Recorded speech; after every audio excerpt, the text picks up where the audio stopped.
it's okay, bestie, I'll help you. And he was like, but I'm an Imperial. And he said, yeah, but you seem pretty cool. I actually, like, I joke about it. That is actually probably like one of my favorite Luke Skywalker moments. It's really cool. It's really like shows what kind of Jedi he was and what he thought the galaxy should be. Like, it's a really interesting, cool scene. Yeah, I just think it's nice. I love that. I didn't actually expect myself to be right about that, but I do love that it happened. Yeah. I'm glad my instincts about Luke are correct. Okay. You guys ready for number 2? When Inferno Squad defected from the Empire, one of its members, Hask, stayed behind. Hask and Iden Versio were the closest things each other had to friends growing up, but Hask had a no friends, only assets policy. He was replaced by Shriv Surgov when they entered the Rebel Alliance, or when Inferno Squad entered Rebel Alliance service. Okay, that just sounds like a plot point that would be in a Star Wars, but because the last one was true, are any of these a D&D character that you made up? No. I should also add that Shriv is a Duros. So it is, this squad is 2 humans and just a fun Duros guy just hanging out. My favorite Duros character is definitely Thrawn. I think that he is very interesting. Oh my god, you're a fake fan. Thrawn is a Pantoran. His eyes are just like that. Okay, the whole no friends only assets thing sounds really on brand for an Imperial who also stays behind in the Empire. But okay. This is a saw trap of a question. I feel like it's true, but because I think it's true, I feel like it should be false. But I feel like it's true. Jess, I'm going to make you answer before I do, and then I'm going to let you peer pressure me into finding out what the truth is. Like, I know Shriv does exist. Like, because I remember you talking about this Duros before. I do love Shriv.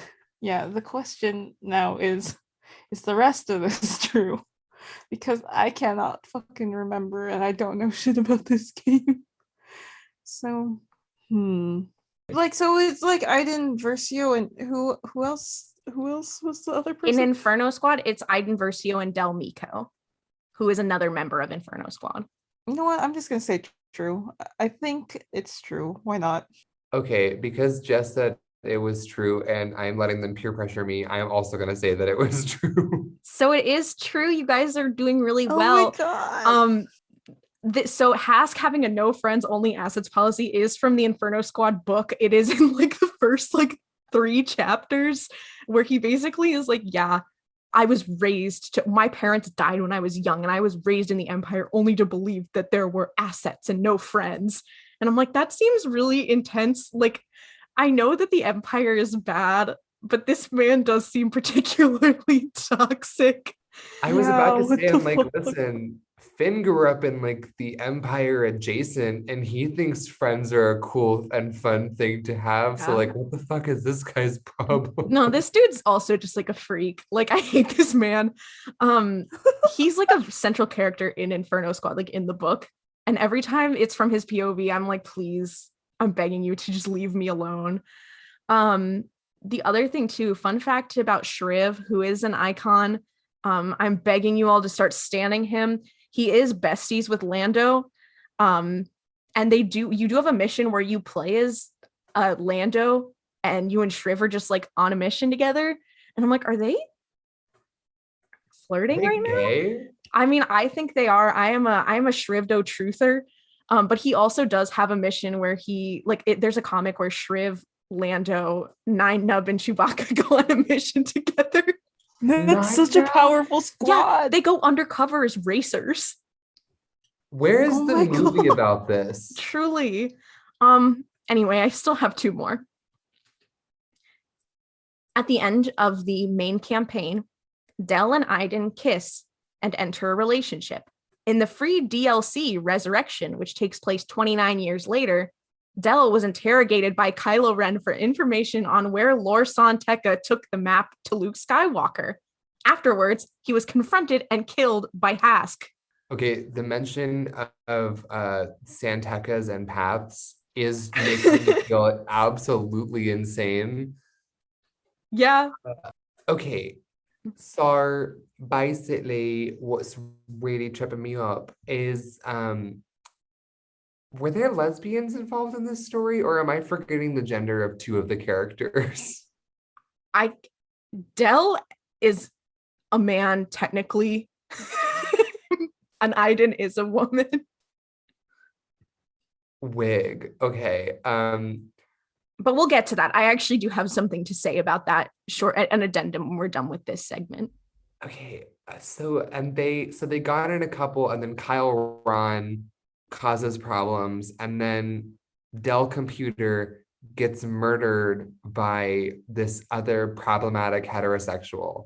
Correct. Who did die at the beginning, at the end of the last game. Not the last game, but at the end of the main campaign, because this is a DLC.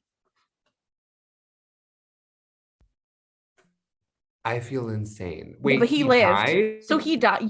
So he dies, but then he's like, I didn't die. I know neither of you have seen Drag Race, but there is a moment that is very spiritually close to what you're describing. There's a challenge in season 7 called Death Becomes Her, where they're supposed to make like death-themed runway looks. And Kennedy Davenport, bless her heart, makes it look like she looks like a chicken, basically. And her story is she was like, after a long night of hooking, Trey didn't like the session and he had gutted me. But I didn't die. I crystallized. And now I'm a glamazon bitch ready for the runway. What the fuck? It just sounds like what this man did. Okay. I'm gonna say this is false. There are just too many like small weird bits about it. I'll be thrilled if it's true, but it just feels like spiritually wrong to me. Yeah, that it would be real. With Kylo Ren and a Santeca, there's like red flags going off, but I don't know. It's the use of the word the path to Luke Skywalker that's so like viscerally upsetting to me. Could it also be like a thing where like Ollie just changed one small fact and then it actually all is true? I'm just like, am I being throned right now?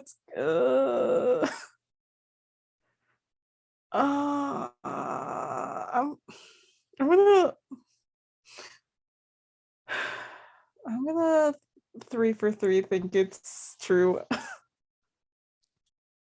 I have good news for you, Jess. It is true. Holy shit. I actually copied that directly from Del Meeko's Wikipedia page. Oh shit.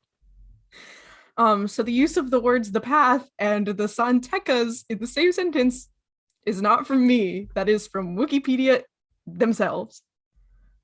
And this came out before the High Republic, right? Yes. I feel insane right now. High Republic Lord Santeca's in The Force Awakens. No. I know this. It's just the path thing that makes me viscerally. I feel like Marchion. Like yeah. I'm like the path. We have to talk about the path. POV: Marchion Ro saves Del Meeko because he's also looking for Lord Santeca. The concept of Mark running around at the same time as Kylo Ren is so funny to me because I feel like Kylo would pull up and be like, I have a very cool helmet, and Mark is like, you're nothing to me. The way that like we literally talk about Marchion and Kylo Ren meeting. We literally did talk about that in Rogue One, in the last Rogue Ones. I have one more for you all today. In Star Wars Battlefront II, Del and Iden have a daughter named Zay Versio. When her parents both died, she worked with Shriv to rally support for the resistance. She did fight in the Battle of Exegol. Okay. So I'm inclined to say true, mostly because who wasn't in the Battle of Exegol? Like, that's, It's like that thing where like you take a picture of the earth and you're like, I hope everybody smiled. Like you're in the photo. Like, that's kind of how I feel about that entire sequence. So like okay, my last instinct was to say false because I felt insane. And I feel insane now. And so I'm going to say that it's true. Like, I don't want to say that it's true because it's just like they can't all be true, right? But then maybe they all are true because Ollie's just like, I just want to share these fun facts about Battlefront 2. So actually, yeah, I'm gonna go 4 for 4. It's true. And you'd be right. Zay Versio was at the Battle of Exegol. Her mom did get shot. She was a total MILF. Iden Versio, please call me. So sorry that Dell died. And I'm so sorry also that you died, but if you feel like coming back to life, please give me a call. There is one other thing I did want to share. This is not a question. Or this is not like a challenge, but it is a Q&A that came from our TikTok from, I think it is pronounced 80, it is AEDY, 80, 80, 80, 3 times in a row.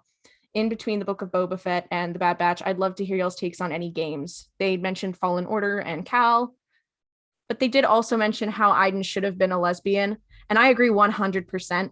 Iden Versio absolutely has that vibe, and my solution to that is Del Meeko, non-binary, he, him, lesbian. I rest my case. Thank you for playing my little game. Is it Star Wars Battlefront 2 or did I just make it up? I do like that.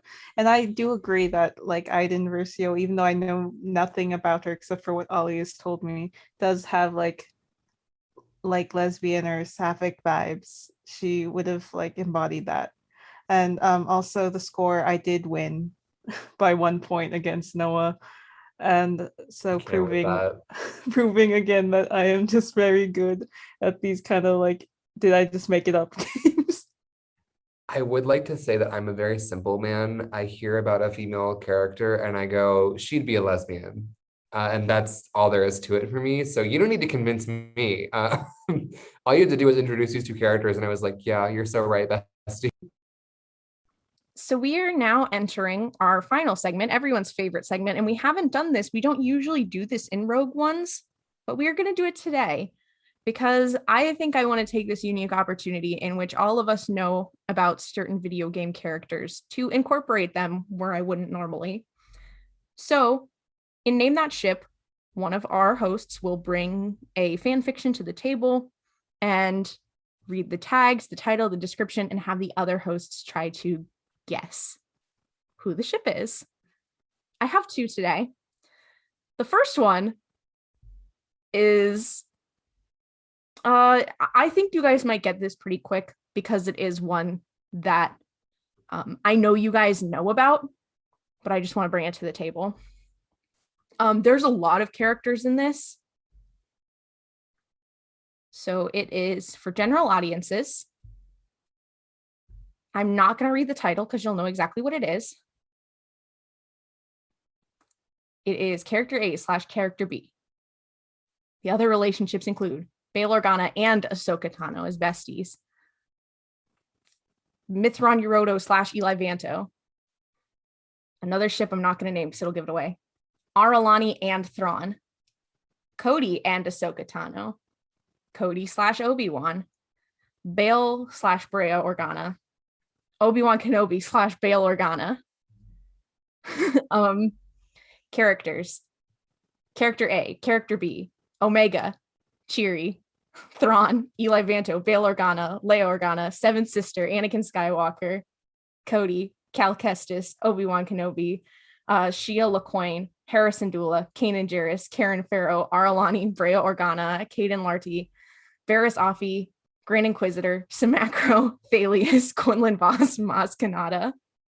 The additional tags are Enemies to Lovers, Jedi as Found Family, Rebellion Era, Alternate Universe, Canon Divergence, Canon Typical Violence, Family Feels, Omega Needs a Hug, Bad Batch definitely got Rogue One, Rare Pairings, this might be really long, Lesbian Hunter Bad Batch, Character A, I will go down with this ship, or character A lives. I will go down with this ship. How do I tag? Enemies to friends to lovers. Omega ages normally. Samacro Chitty Appreciation Week 2021, 11 BBY. This was supposed to be a ship name story, but now it's simply a Star Wars story. I feel completely insane. Is one of the characters Trilla? Yes. Is the other This is character Trilla and lesbian Ahsoka. hunter It is bad? Trilla and Ahsoka. It is called The Song of Twin Sons. It is written by a listener and a friend of the pod on TikTok at Sage Sandula. It is such a good fic. Please go read it. It's so good. Sage, but- I'd like to formally apologize for my first guess being Trilla / lesbian hunter. Which, okay, not good. Has some flavor. No, I'm kidding. Am I? Who knows? I need you to be kidding, because the concept of Hunter and Trilla interacting in any way possible is making me feel insane. They have the same haircut.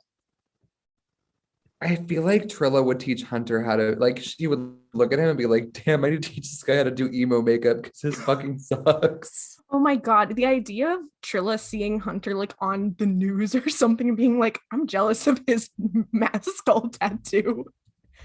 But that one's great. Song of Twin Sons on AO3. I have another one. This one you probably won't get as fast because you have not heard of it.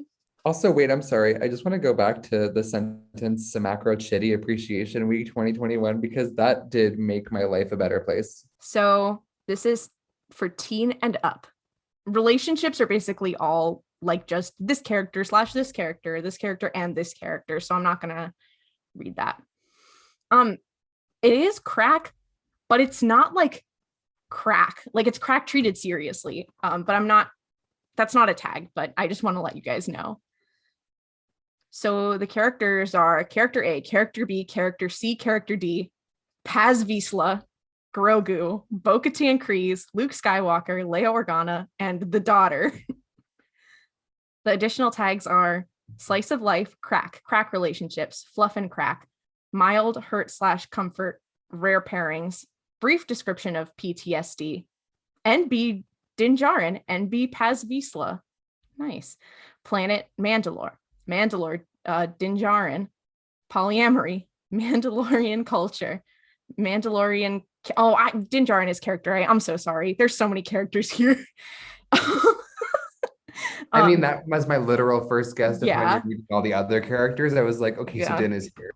Mandalorian character B, Mandalorian ceremonies, secret ceremonies, Mandoa language, Bo-Katan Kryze being a jerk. Luke has the diplomatic finesse of a bantha, food metaphors, fruit insults, poor fruit, asexual character C, character D needs a hug, character D gets a hug, literal sleeping together, sleepy cuddles. Okay. Do you guys want to hear the summary?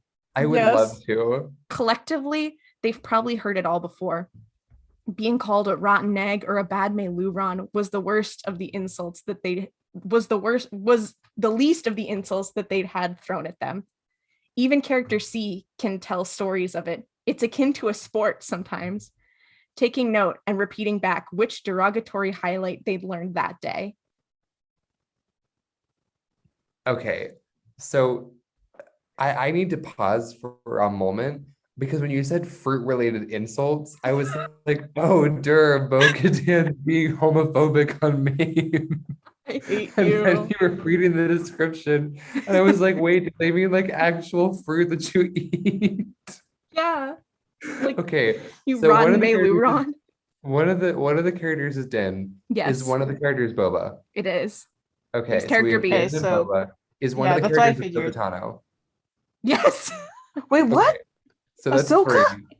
Yes, And so we it's need one Din, more, Boba, right? and Ahsoka. She's character D. Oh, she's It's character Fennec. D. There's character C. No, it's not Fennec.